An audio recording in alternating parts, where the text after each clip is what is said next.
O Trabalho Legal com as melhores reportagens de 2015 está no ar. Relembre a investigação do trabalho de MC Melody pelo MPT. O trabalho artístico infanto-juvenil, ele é uma exceção. E para que ele possa acontecer de forma admitida pelo ordenamento jurídico pátrio, a proteção integral da criança e do adolescente, ela deve ser observada. Legislação beneficia mães que trabalham. A CLT, ela garante que as mães tenham um espaço destinado para a amamentação nos primeiros 6 meses de vida dos seus filhos. Os estados onde os trabalhadores estão mais satisfeitos. Basicamente, um funcionário que realmente está se sentindo bem emocionalmente e que traz isso consigo, ele produz mais. E ainda, parte da rotina de um bombeiro militar. Nossa equipe acompanhou um simulado em Brasília. Agora nosso socorro foi acionado, está chegando nesse exato momento, eles vão começar a atuação agora. Olá, está no ar o último programa da série que traz os melhores momentos de 2015 do Trabalho Legal. Programa do Ministério Público do Trabalho em parceria com a Associação Nacional dos Procuradores do Trabalho. No ano passado, o Ministério Público do Trabalho em São Paulo abriu um inquérito para investigar a cantora mirim MC Melody, que fazia sucesso dançando e interpretando músicas de conteúdo erótico. O foco das investigações do MPT é o trabalho infantil. 8 anos de idade e uma vida de gente grande. Com apenas 8 anos, a cantora e dançarina MC Melody ficou conhecida em todo o Brasil após vídeos divulgados na internet mostrarem a garota dançando e interpretando músicas com conteúdo considerado erótico. Além dela, outros artistas infantis ganharam fama, como MC Pedrinho e MC Brinquedo.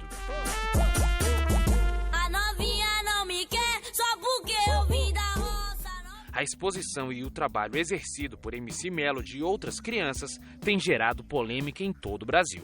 Acho que o pai dela é que tem que ver que ela é muito nova para estar fazendo essas coisas. Eu não sou a favor disso. Por ser uma criança, aquilo ali para mim, sim, os pais deveriam ter mais responsabilidade.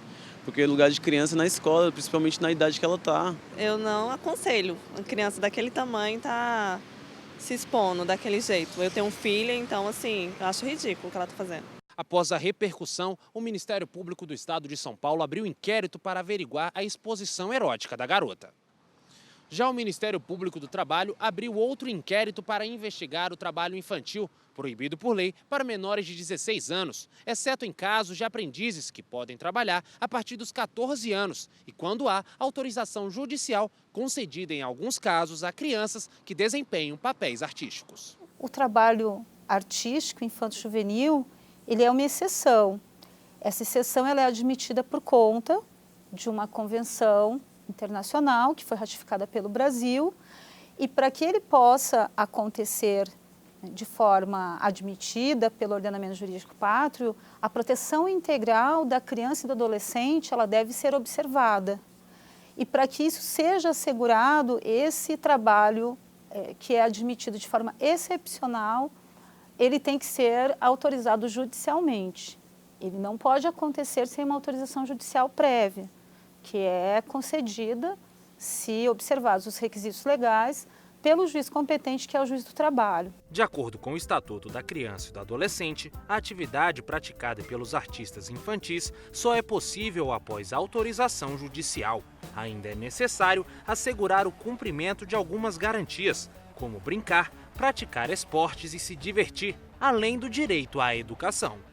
Na atuação do Ministério Público do Trabalho, nós buscamos que as empresas ou o empregador ou quem quer que esteja se beneficiando, né, desse trabalho, do trabalho da criança e do adolescente, que o explorador do trabalho ou aquele que se beneficia dele, né, que se elimine essa conduta, né? Esse é o primeiro objetivo da atuação do Ministério Público do Trabalho, né? Eliminar aquela conduta que está em desacordo com a lei, né? E, além disso, essa pessoa pode ser condenada ao pagamento de uma indenização por danos morais coletivos, né, que é um valor que se reverte à sociedade. O Ministério Público também abriu inquérito contra o pai, depois de denúncias e representações encaminhadas à ouvidoria do órgão e por cidadãos que pedem avaliação legal sobre o caso. Para o MPSP, a exposição desses jovens viola a dignidade e integridade física, psíquica e moral, que é proibido pelo ECA. Daniela tem uma filha de 11 anos e apoia a decisão do Ministério Público do Trabalho de acompanhar o caso. Ela acredita que a vida artística não é uma boa opção para crianças e que o trabalho infantil é prejudicial à formação. Eu acho errado. Tudo tem seu momento, né? Para você estar fazendo certas coisas. É uma criança, né? Para estar se expondo assim. Acho que até mesmo para adulto não combina com o meu perfil, nem da minha filha, da minha família, com a criação que eu tive. Eles voltavam agora que crescia. Você quer vir atrás? Desculpa, mas não te quero mais. O pai de MC Melody, conhecido como MC Belinho, assinou um termo de ajustamento de conduta com o MPT em São Paulo, se comprometendo a não expor crianças a situações de cunho erótico e cumprir a legislação que ampara crianças e adolescentes. Caso descumpra o acordo, ele pode ser processado pelo Ministério Público do Trabalho. As mulheres vêm conquistando cada vez mais espaço no mercado de trabalho e isso tem provocado mudanças dentro das empresas. No caso das mães, por exemplo, a legislação garante que quando o local de trabalho não oferece berçário, o empregador é obrigado a disponibilizar auxílio creche.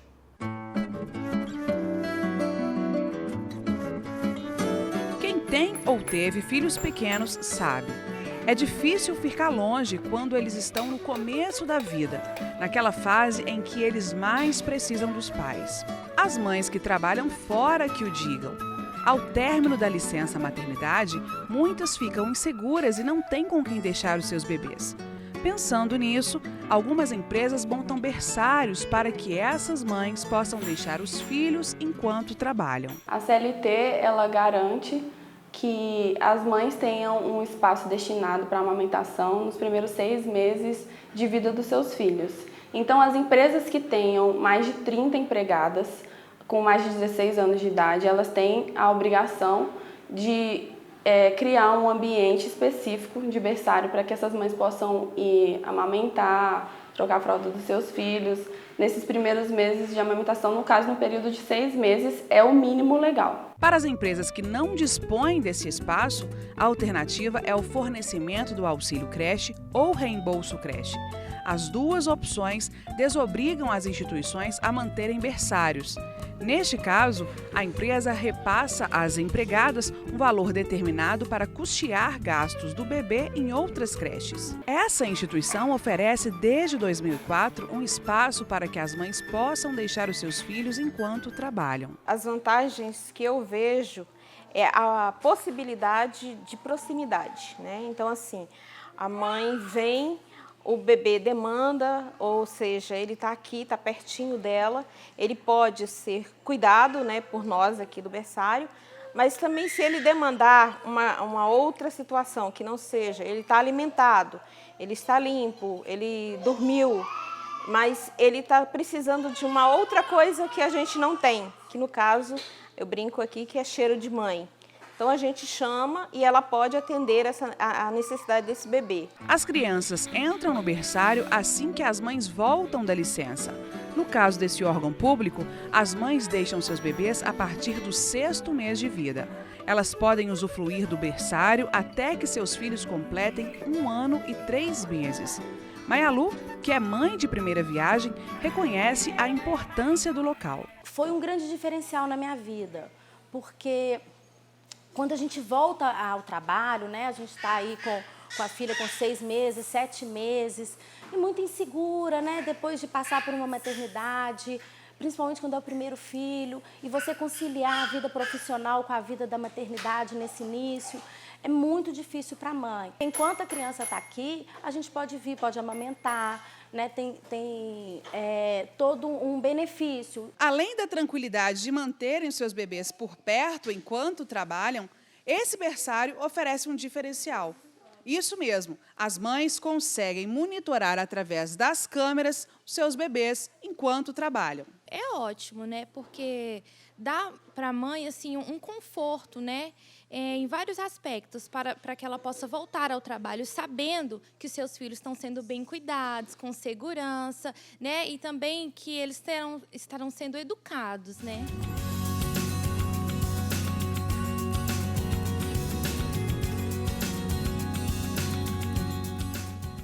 Depois do intervalo, os estados onde os trabalhadores estão mais satisfeitos.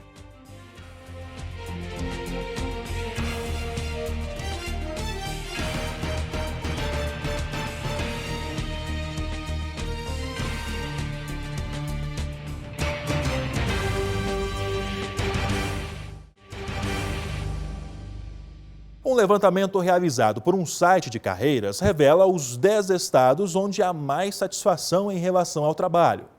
A pesquisa avaliou mais de 20 mil comentários de usuários na internet. O que deixa um funcionário feliz no trabalho? Olha, quem tiver um patrão bom, um chefe bom, o funcionário é feliz. Que o ambiente em que a gente trabalha seja uma coisa agradável, que tenha harmonia, porque a gente passa o maior tempo da nossa vida aqui no trabalho. Então, tem que ser uma coisa muito prazerosa. O ambiente de trabalho é muito bom, as pessoas que lideram aqui dentro. Então, isso é muito importante para a gente lidar com as pessoas. É a liderança e a felicidade do trabalho. Em primeiro lugar, um ambiente feliz e qualidade de vida são dois conceitos intrínsecos, né?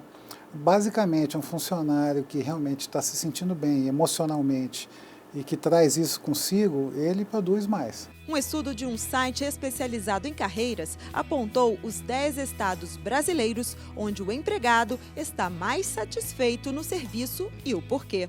A gente criou o Lovemans porque a gente percebeu que você só descobre como é trabalhar numa empresa depois que você começa a trabalhar lá. E aí, se você não gostou, já é tarde demais, né? E aí a gente viu que a fonte de informação que o profissional mais valoriza quando ele está decidindo onde ele quer trabalhar é se ele conhece alguém que trabalha na empresa, né? E aí ele pode perguntar, fulano, me conta como é que são as oportunidades de carreira, como é que é o dia a dia da empresa, a cultura. E essa fonte de informação é muito útil. O levantamento foi feito com cerca de 20 mil comentários anônimos, coletados no período entre janeiro e fevereiro deste ano pelo portal. No Love Mondays a gente tem 5 perguntas quantitativas que o funcionário responde de 1 a 5, são estrelas, né? Então, o primeiro quesito é satisfação geral, e foi isso que a gente usou para esse levantamento. Então, a sua satisfação geral você dá de 1 a 5 estrelas, sendo que 1 estrela significa muito insatisfeito e 5 estrelas significa muito satisfeito. Então, o grau de satisfação geral foi o que a gente usou, que é de 1 a 5, e aí os pontos que as pessoas mais falam que gostam ou que não gostam, isso aí é do texto de maneira espontânea e é da leitura de texto mesmo que a gente faz. O ranking ficou com o estado de Santa Catarina na liderança, seguido por Paraná, Rio Grande do Sul, Minas Gerais, Distrito Federal e Goiás. Logo depois vem São Paulo e Pernambuco empatados e, na sequência, Bahia e Rio de Janeiro. Os aspectos destacados pelos profissionais dos estados com as maiores notas foram benefícios corporativos, aprendizagem profissional e progressão na carreira. Já os profissionais das unidades da federação com pior desempenho apontaram baixos salários, falta de equilíbrio entre a vida pessoal e profissional e liderança, além de gerentes fracos. A satisfação no ambiente de trabalho faz com que patrão e empregado saiam ganhando. Segundo esse especialista, qualidade de vida dentro da empresa se transforma em resultados. Nós temos pessoas trabalhando dentro de um ambiente altamente colaborativo, né? Elas têm uma troca de experiências, de emocionalidades que fazem com que os resultados fluam naturalmente, surjam naturalmente, né? E com isso a gente consegue conectar o conceito de qualidade de vida ao próprio estado de espírito das pessoas. Então acreditamos que essa questão do estado emocional da pessoa e a alegria estão intrinsecamente relacionados à qualidade de vida no trabalho. Tá? Isso também tem que ser levado em consideração, em particular, em paralelo, os pacotes de benefícios que as empresas, né, oferecem a seus empregados. né? Então, isso também ajuda muito nesse ambiente harmônico das organizações. Para a Avner, gostar do que faz também é fundamental. Se você gosta do que você faz, você nunca trabalha. Se você vem aqui para fazer o que você gosta. Eu sou apaixonado pela minha profissão, gosto muito da minha profissão.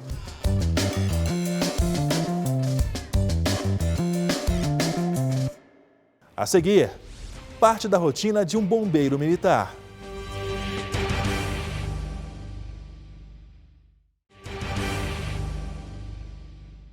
Vidas alheias e riquezas a salvar. Esse é o lema do Corpo de Bombeiros Militar do Distrito Federal. Nossa equipe acompanhou um simulado da corporação para mostrar de perto o emocionante trabalho de um bombeiro militar. Vale a pena conferir. Rodoviária do Plano Piloto, centro de Brasília. Aqui vai acontecer um acidente.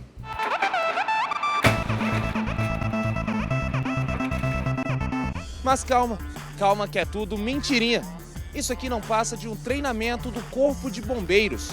E hoje no quadro Meu Trabalho, a gente vai mostrar um pouco mais sobre a profissão de um bombeiro militar. E para explicar tudo sobre isso, quem vai falar com a gente hoje é o Tenente Salomão. Tenente, o que vai ser feito aqui? Ok, primeiramente a gente vai fazer um teste, né, de prontidão com os nossos militares, né, trazendo uma situação mais próxima possível do real. Um resgate veicular na plataforma superior da rodoviária, né? Essa é a ideia do treinamento de hoje. Esse treinamento, ele na verdade simula muitos casos que a gente pega no dia a dia, né? São acidentes automobilísticos. Aqui nós já pegamos alguns casos aqui na rodoviária, no buraco do Tatu, né, em que o carro ele cai realmente de uma altura considerável, causando lesão para quem está no habitáculo do veículo, né? Mas isso não é uma situação tão corriqueira quanto os acidentes de estrada, né? Que se assemelham bastante a esse simulado que a gente vai fazer. Então faz toda a diferença um treinamento como esse hoje para o dia a dia do profissional? Sem dúvida. O treinamento, na verdade, é a base do Corpo de Bombeiros, né? A gente treina para chegar e atingir a perfeição, a excelência do serviço para a comunidade. Então vamos acompanhar na prática como é a profissão do bombeiro militar lá embaixo.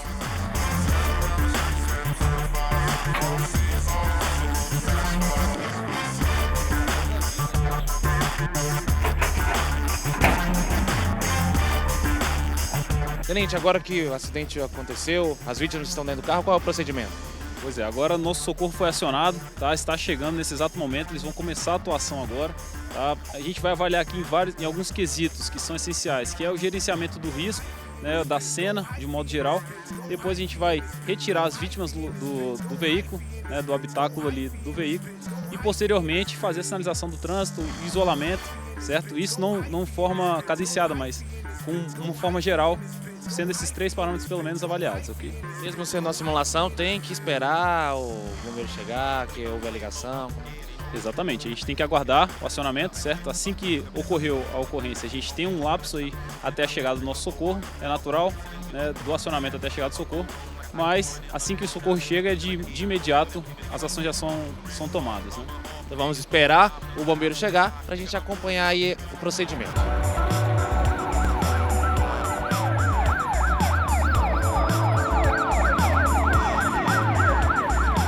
Cinco minutos de espera, agora que eles chegaram, alguns procedimentos têm que ser tomados. Exatamente. Agora a gente começa a avaliar todos os procedimentos técnicos, né, para o resgate veicular.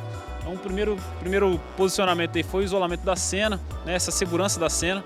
Foi bem feito pela guarnição até então. Eles começaram agora a parte de estabilização veicular para retirar as 2 vítimas que estão dentro do veículo. Até então a gente não sabe o estado das vítimas e se vai evoluir ou não o quadro das vítimas, né? Tenente, o que eles estão fazendo aqui neste momento aqui? Nesse exato momento eles estão estabilizando o veículo, né? O veículo ele não pode ser mexido até que essas estabilizações sejam feitas. Por quê? Pode agravar a vítima que está lá dentro ou pode até agravar um bombeiro, no caso se entrar, o carro mexer de alguma forma, o bombeiro vir a se machucar ou a vítima agravar o seu estado, né? Então nesse momento eles estão estabilizando o veículo para que comece os procedimentos de corte e retirada das vítimas do local. A gente consegue ver que todos eles usam equipamentos de segurança, são essenciais no dia a dia? Essenciais. O risco aqui é muito grande, a gente trabalha sempre com uma cena instável, não sabe muitas vezes o que pode acontecer. Da mesma forma que esse carro caiu, pode vir outro carro e cair também. Por isso essa parte inicial de gestão, de segurança da cena é importante. E o equipamento de proteção individual é para resguardar o bombeiro para terem lesões mínimas, né? Ter um risco aceitável. A profissão de bombeiro militar é sempre assim ou tem alguns momentos mais tranquilos? A rotina é essa, né? Um pouco estressante, até para o militar, mas é extremamente prazerosa.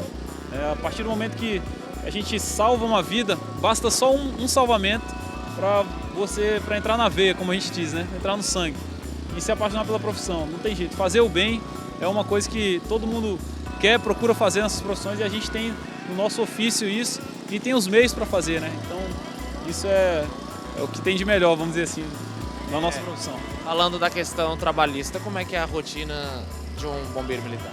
Ok, nós somos militares, né, propriamente dito. Então, a nossa rotina é de quartel. Então, nós temos uma rotina que segue também o RISG, né, que é o Regimento Interno do Exército. As disciplinas militares do Exército nós adaptamos para o Corpo de Bombeiros também, certo? Nós obedecemos às legislações militares. Então, a nossa rotina toda é militar. Agora eles quebraram o vidro, arrancaram a porta, como é que segue daqui?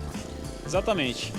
Do jeito que está posicionado o carro, né, o carro ele poderia ter caído de várias formas, né?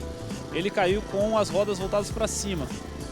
Então, dessa forma, a gente vai fazer a retirada das vítimas pela traseira. Os bombeiros acabam utilizando vários equipamentos ali. Tem alguma preparação também para utilizar tudo isso? Sim, é feito um curso, existem cursos na corporação, e não só na corporação, o treinamento diário, né, de capacitação e aperfeiçoamento do bombeiro, ele é feito dentro dessa nossa rotina de quartel, né? Uma pessoa que entra na corporação, passa a ser um bombeiro militar, ele pode se especializar em várias áreas lá dentro. Perfeito, pode sim. O espectro de atuação do bombeiro é muito grande, né? Então a gente trabalha desde da parte aquática, o salvamento aquático, o mergulho de resgate, né, quanto à parte terrestre, que é a parte de salvamento terrestre com extricação veicular, né, seria a extração com desencarceramento. Uma palavra, é um neologismo, né? Extricação não existe essa palavra, mas a gente utiliza para realmente utilizar para adaptar a retirada e extração com desencarceramento, né? Além disso, a gente pode atuar na parte de salvamento em altura, tanto vertical quanto inclinado, na parte de aerorresgate com o helicóptero, né? Entre outros produtos perigosos e outras muito mais específicas, né? Combate a incêndio, propriamente dito. Agora eles estão próximos ali de tirar a primeira vítima do carro. Na profissão de vocês, é difícil lidar com essa questão da morte? Tem uma preparação para isso? Preparação nós temos, né? Mas realmente cada ocorrência é uma ocorrência. E infelizmente nós temos que, muitas vezes não conseguimos o sucesso do salvamento e vem o óbito aí ao local. O que mexe mais com a gente é realmente quando envolve uma situação com crianças, né? E realmente é uma situação muito mais delicada, todo mundo se envolve com a ocorrência, mas a gente tem que fazer o nosso serviço, né? Tem que deixar a parte emocional e tem que pensar ali na técnica para realmente resguardar a vítima. Agora a gente pode ver ali no carro que eles estão abrindo o veículo. Qual é o procedimento? Exatamente, eles já sacaram a porta ali, né? Já quebraram os vidros, já fizeram a estabilização. Agora eles estão fazendo alguns cortes de alívio, certo? Para a retirada da última vítima aí, estado mais grave, certo? Tem um militar lá dentro, que é um socorrista que já está fazendo esse tipo de atuação, e os outros militares utilizando as ferramentas de corte aí, né? Hidráulica, certo? Então eles estão criando um espaço ali para realmente proporcionar a saída da vítima de maneira mais segura. Tenente, o helicóptero foi acionado, como é que é o procedimento completo para ele aterrissar, fazer o resgate aí também? Exatamente, o helicóptero agora está fazendo o reconhecimento da área, né? Ele vai necessitar pousar de maneira segura também, então precisa de algum militar balizando ou pelo menos criando esse espaço para o pouso da aeronave, né? A aeronave ela tem excelentes vantagens nessa parte de emergência médica, como já foi dito, né? Ela traz o médico junto, mas ela precisa de uma logística para pouso, né? Que já foi feita e providenciada aqui no nosso caso do simulado pelo militar que está atuando aqui. E aí, com a vítima já tirada do veículo, né? Eles só vão pegar, estabilizar a vítima e transportar já com um atendimento avançado. A vítima foi retirada do carro e será encaminhada para o helicóptero, é isso? Exatamente. Agora já foi botada na prancha, né? Foi retirada pela prancha. Foi colocado o colar cervical como forma de protocolo inicial básico de pré-atendimento pré-hospitalar, nesse caso de trauma. Então a vítima só vai estar sendo fixa à prancha e vai ser transportado aí pela nossa equipe aérea.